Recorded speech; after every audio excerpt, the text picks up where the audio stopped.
join them for their first time on the front line.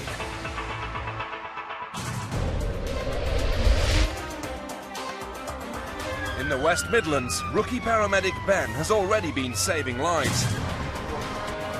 On his first shift, he attended a road traffic accident and treated a sick baby. So far today, he's had 10 fits. Now, more challenges await.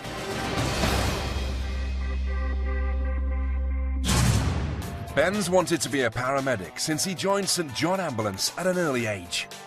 Doing that as a voluntary role made me then realise that maybe a job in pre-hospital medicine is for me.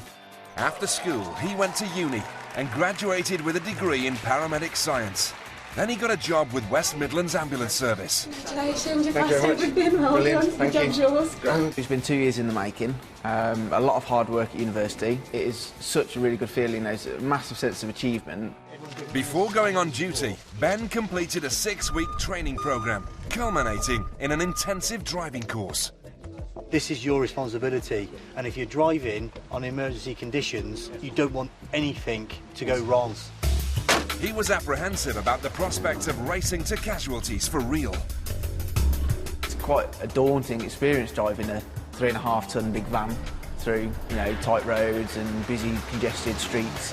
We're risking our lives and other people's lives on the road as well. Under the watchful eye of instructor Steve Jeffries, Ben faced typical road hazards, from wet weather conditions to heavy traffic. You could actually stay into second a little bit longer there. Just be careful of drifting. Problem is you look right and your vehicle was drifting left. Despite initial nerves, Ben soon started to impress. Okay, that's perfect, and that's what you want. Okay, good use of acceleration. Very competent, very safe. 2 weeks later, and Ben's driving skills are being put to the test, for real. He's on shift with ambulance technician Noel Philpott. We have a female at the railway station, fallen, fracture dislocated shoulder. A fall that serious means there could also be spinal or head injuries. Ben needs to get to the patient fast, but it's the middle of rush hour.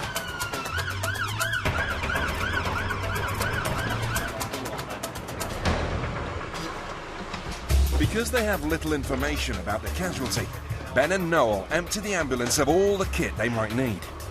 I've got the morphine with me. How you doing, you alright? Good. Oh, we'll sort that, we're experts in that. When they get to 69-year-old Carol, the pair need to work together to establish the extent of her injuries. Lost my balance. I was running for a train. Did you lose consciousness? No.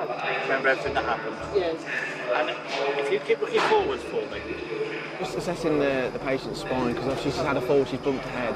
What we don't want to do, we don't want to stand her up, get her onto the bed, and we know that she's got some pain in the spine.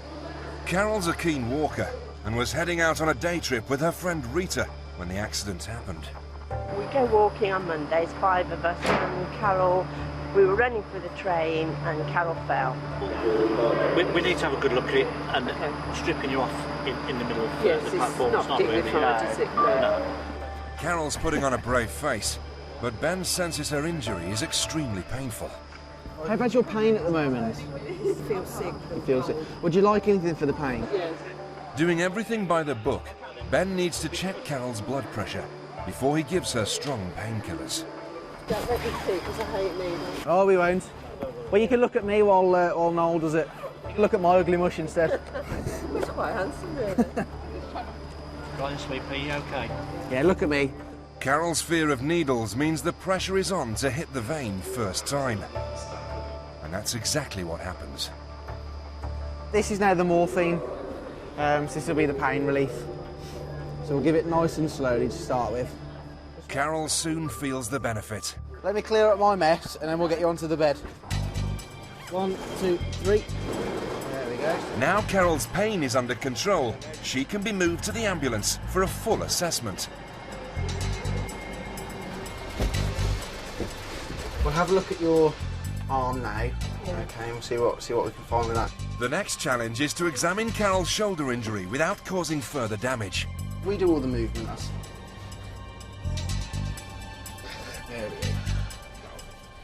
Pain along there? No. There? Yeah. Sorry.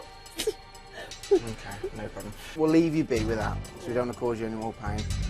Carol's shoulder could be badly dislocated. Free you up a little En bit. route, Ben administers further pain relief. And he's learned reassuring words are just as important to anxious patients. I'm feeling quite lightheaded. Hopefully it's just desiccated. They'll x-ray you then when you get to hospital. Just wondering what they're going to do to put it back in. If they do have to put it back in place, don't worry about it. They give you quite some strong painkillers. Do these often do the walks? Or? Every Monday. Okay. Last week we walked 3%, I've forgotten. It's the trouble your memory leaves you. Blame the morphine. Ben's done a great job taking Carol's mind off the pain. Her next destination, the hospital X-ray department. The first shout of the shift has gone well.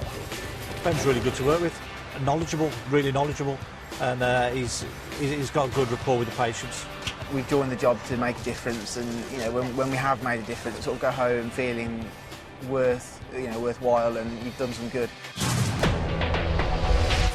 West Midlands Ambulance Service covers an area of 5,000 square miles. It's the third busiest in the country, with over 1 million incidents a year. And rookie paramedic Ben and his partner Mark are responding to another 999. We're going to a 37-year-old male that's put his hand with or on a chainsaw. There could be quite some significant damage. You want to get there quickly because the patient could be losing a lot of blood. The call has come from a hardware store. Hi, mate. What are we looking like? A rapid response paramedic is already at the scene. But even though Ben's a new recruit, he's expected to take charge.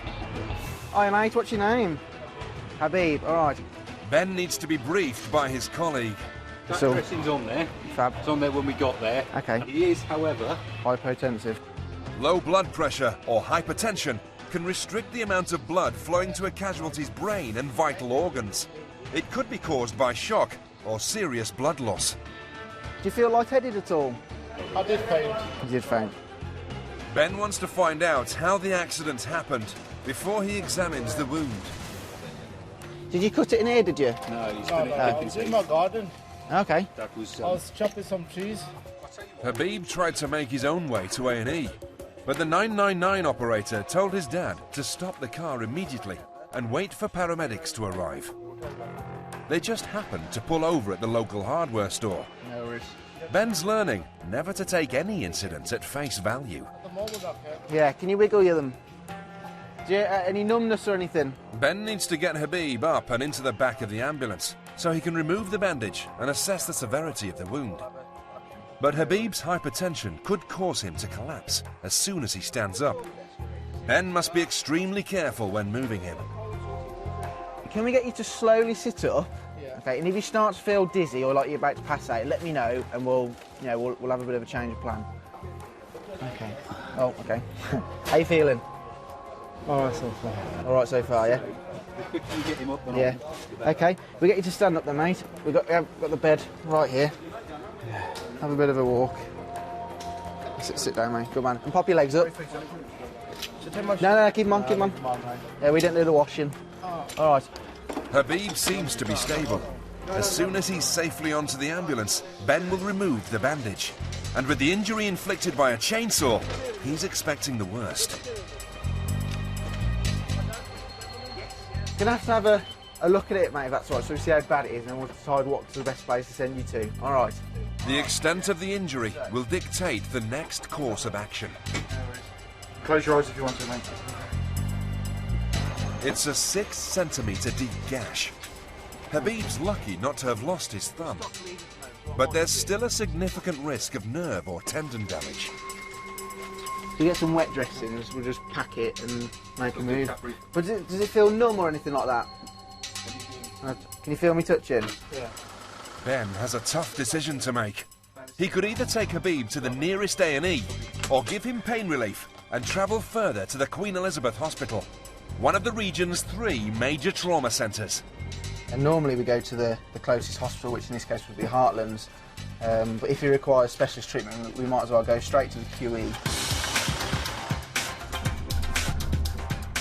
With the decision made to take the longer journey to the specialist unit, Ben now has to reduce Habib's pain, whilst keeping a close eye on his blood pressure. I've just gave Habib a small amount of morphine to start with, obviously, because his blood pressure was quite low at first. I don't want to give him too much, because obviously morphine can drop your blood pressure quite significantly. And hopefully by the time we get to A&E, we're fairly pain-free. How you feeling at the moment? You didn't expect this today, did you? Ben's patient clearly feels he's in safe hands. Thank you, you know, it's coming so quick. Yeah, where is? You know, you're just on the case straight away. Less than 30 minutes after leaving the hardware store, they arrive at Birmingham's Queen Elizabeth Hospital. Habib will now receive specialist care from the trauma team. Hopefully the prospect looking quite good. Obviously you've got the plastic surgeons and the orthopaedic doctors here that can have a look at that and sort the injury out. He's relatively lucky to only have a sort of a minor injury. It could have been a lot worse. It was a job well done. X-rays confirmed Carol had fractured her shoulder. She received treatment and hopes to be out walking with her friends again soon. And Habib had surgery on his cut hand. He's since made a good recovery, but has decided to ask a tree surgeon to finish the work in his garden.